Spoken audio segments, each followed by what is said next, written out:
안녕하세요. 이것이 바로 뷰티다 이뷰다의 이영은입니다. 네, 오늘 주제에 사실 저도 너무 관심이 많았었는데요. 바로 이것을 제대로 알고 적용하면 얼굴과 패션이 모두 확 바뀐다고 합니다. 여러분, 좀 감이 오실까요? 제목만 보고서는 더 감이 안 와서 더 궁금하게 되는데요. 오늘 이것에 대해서 잘 설명해 주실 대표님 모셨습니다. 김희철 소장님 소개하겠습니다.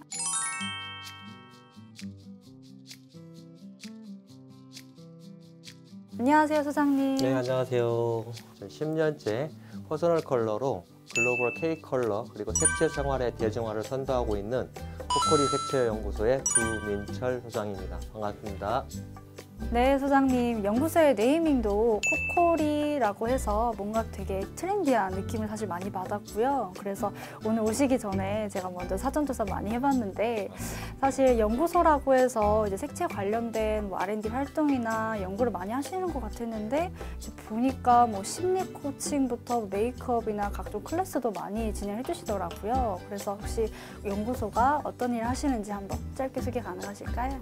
저희 코코리 색채 연구소는 크게 퍼스널 컬러, 컬러리스트, 색채 심리 등 색채 관련된 교육 서비스와 퍼스널 컬러를 통한 색조 화장품 맞춤 컨설팅 등 전반적인 뷰티 아이템을 기획하고 추천해주는 서비스를 하고 있고요. 그리고 저는 최근에 퍼스널 컬러 큐레이팅 앱 관련 프로젝트를 중점적으로 맡고 있습니다. 퍼스널 컬러를 결정하는데 어떤 요소를 넣어야 할지, 어떤 프로세스로 프로그램을 구성할지를 연구하고 결정하는 역할을 맡고 있습니다.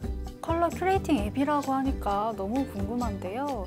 이게 단순히 색조뿐만 아니라 뭐 색조 화장품, 아니면 메이크업, 이제 의류, 패션 여러 가지 분야와도 접점이 많이 있을 것 같아요. 혹시 맞을까요? 네, 말씀하신 것처럼 아무래도 색채의 조화가 필요한 색조 화장품 분야나 메이크업에 관련된 업종에 종사하시는 분들, 패션 쪽이나 이런 유명한 강사분들도 나오시는데, 예를 들면 가수 중에서는 백지영 씨 그리고 영지 씨 이런 분들도 저희한테 코칭을 받기도 하고요. 그리고 또 의외로 좀 생각지 못한 곳에도 저희한테 의뢰가 오기도 하는데, 예를 들면 뭐 미샤 화장품에서 저희한테 이제 문의가 오기도 하고, 그다음에 차량 관련해서는 조색이나 실내 조명 관련해서 현대자동차 같은 데에서도 강의 요청을 하기도 합니다.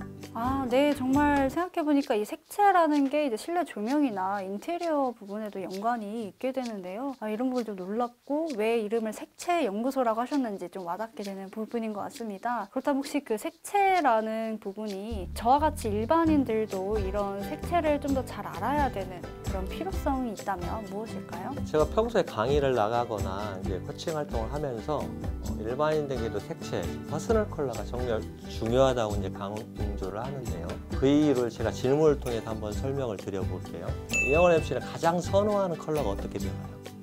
저는 이 배경과 같은 연분홍색 되게 좋아합니다. 네. 그렇다면 그 컬러를 선호하는 이유가 있을까요? 그냥 좋아하는 것 같네요. 네. 그렇죠. 보세요. 지금 이제 이영은 MC의 경우에 연한 분홍색을 선호한다고 했는데, 기존 퍼스널 컬러 이론에서는 자기가 선호하는 색보다는 타인이 볼 때 어울리는 컬러를 좋아된다라고 이야기를 합니다.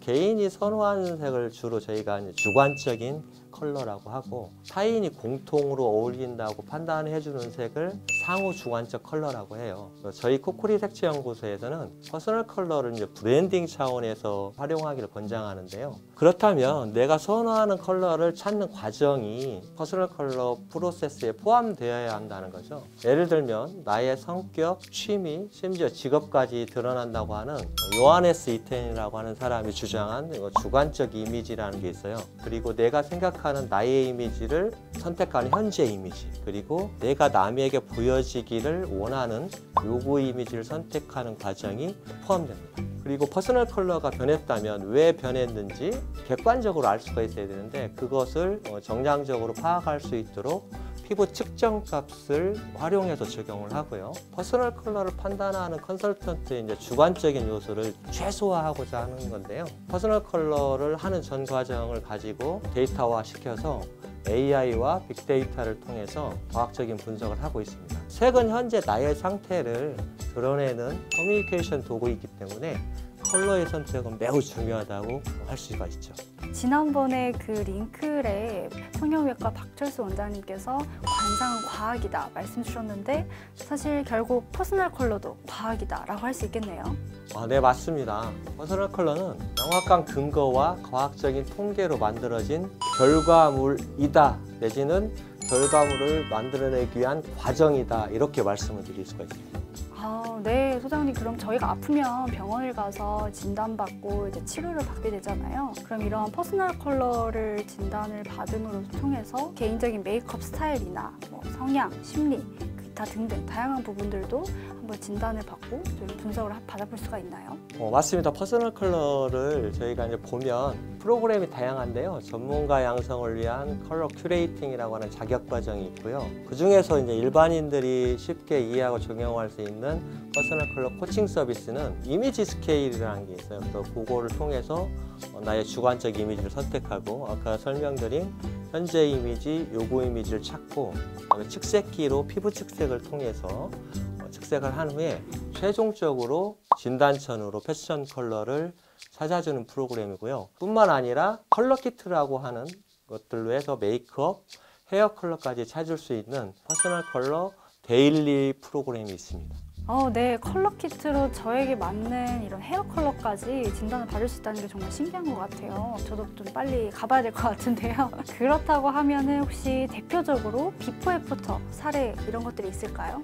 네, 저희 퍼스널 컬러 프로그램을 이용했던 고객들의 후기가 저희 블로그에도 많이 있고 또 비포 애프터에 대한 사례들이 이제 홈페이지에도 많이 있는데 오늘은 그런 사례들보다도 제가 몇 년 전에 했던 좀 특이한 사례가 하나 있었어요. 어떤 고객이 퍼스널 컬러를 찾으러 이제 방문을 하셨는데 저희가 한눈에 딱 봐도 신체적으로도 좀 얼굴 상태라든가 그다음에 말씀하셨을 때 어떤 감정적인 상태들이 그렇게 좀 안 좋아 보여서 다음에 다시 방문을 좀 해달라고 했는데 굳이 그 고객께서는 그날 진단을 좀 받아야 되겠다 하셔서 이제 해드렸어요.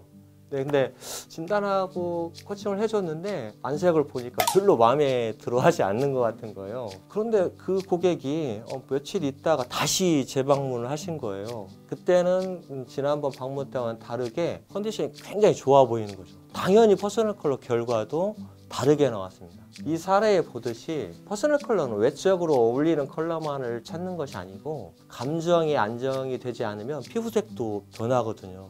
예를 들어서 우리가 갑자기 화가 나면 얼굴이 붉어지잖아요. 그러면 쿨톤이 나올 확률이 높아지는 거예요. 그래서 퍼스널 컬러는 안 어울리는 컬러를 찾는 과정이 아니라 가장 적합한 컬러를 찾는 과정이라는 것을 제가 강조하고 싶고요. 어울리지 않는 컬러는 없습니다. 다만 상황에 맞지 않는 컬러만 있는 것이죠. 네, 그렇군요. 그럼 혹시 패션적으로도 관련된 사례가 좀 있을까요? 패션 관련된 사례들은 대부분 고객들이 즐겨 입지 않았던 컬러를 입으면서 색달랐다 내지는 변화라는 게 이런 거다라고 한 것을 느끼는 그런 사례들 많은데 예를 들면 우리가 특정한 컬러를 고집하는 분들이 몇 분 계셨는데 특히 이제 스티브 잡스 같은 경우는 터틀넥의 검정 색깔 그리고 앙드레 김 패션 디자이너 같은 경우는 하얀색을 이렇게 고집을 했는데 이유가 특히 앙드레 선생님 같은 경우는 왜 그렇게 하얀색을 즐겨 입었냐 하면은 그분이 어렸을 때 어머님이 친모가 아니었어요. 근데 어머님에 대한 추억을 떠올리면 옛날에는 옷이 하얀색 옷이 많았었는데 그 옷을 깨끗하게 빨아서 빨래줄에 쫙 널었을 때 그 색깔의 느낌을 그때까지 패션 디자이너를 하면서도 계속 간직하고 있었던 거예요. 이게 이제 색제학에서는 기억색이라고 하는 거예요. 내가 경험했던 색깔들을 자기를 표현하는 시그니처 컬러로 사용하게 되는 또 패션에는 그런 어떤 색의 어떤 감정적인 요소들이 많이 좀 반영이 되는 것 같아요. 네, 이런 자신의 감정, 기억이 이렇게 색채에도 반영이 된다는 게 너무 새롭고 또 놀라운 사실인 것 같습니다. 저도 이제 컨디션이 좋을 때, 날씨가 화창할 때 코코리 색채 연구소를 좀 찾아가서 봄, 여름, 가을, 겨울 어울리는 저의 색깔을 좀 진단받아야 될 것 같습니다. 혹시 퍼스널 컬러에 있어서 일반 사람들 입장에서 좀 놓치는 부분이라든지 좀 잘못 생각하고 있는 부분들이 있다면 좀 어떤 것들이 있을까요? 사실 자신에게 가장 잘 어울리는 컬러는 자기 자신이 잘 알고 있습니다. 그 이유는 우리가 매일 거울을 보면서 이 색깔도 입어보고 다른 색깔도 입어보고 판단을 하잖아요. 다만 왜 이 컬러가 나한테 어울리는지 생각해 본 적이 없는 거죠. 퍼스널 컬러는 그런 경험을 통해서 그 이유를 찾아가는 여정이라고 볼 수 있어요. 또 내가 선호하는 컬러를 꼭 배제할 필요는 없습니다. 퍼스널 컬러 컨설턴트가 이 컬러를 입어야 돼요 라고 하더라도 내가 정말 좋아하고 그 색에 대한 어떤 감정들을 느낀다고 하면 저는 입어도 상관이 없다고 생각하고요. 퍼스널 컬러를 받으면서 그런 감정을 표현해보고 전문가의 눈을 통해서 그 이유와 계절이나 장소에 맞는 컬러를 맞춰볼 수도 있습니다. 퍼스널 컬러는 내가 좋아하는 컬러를 찾는 과정이기도 하고 다른 사람이 어울린다고 하는 컬러를 찾아가는 과정이기도 합니다. 그래서 여러분 퍼스널 컬러는 퍼스널 브랜딩의 끝이 아니라 시작이라는 점 꼭 기억해 주시기 바랍니다.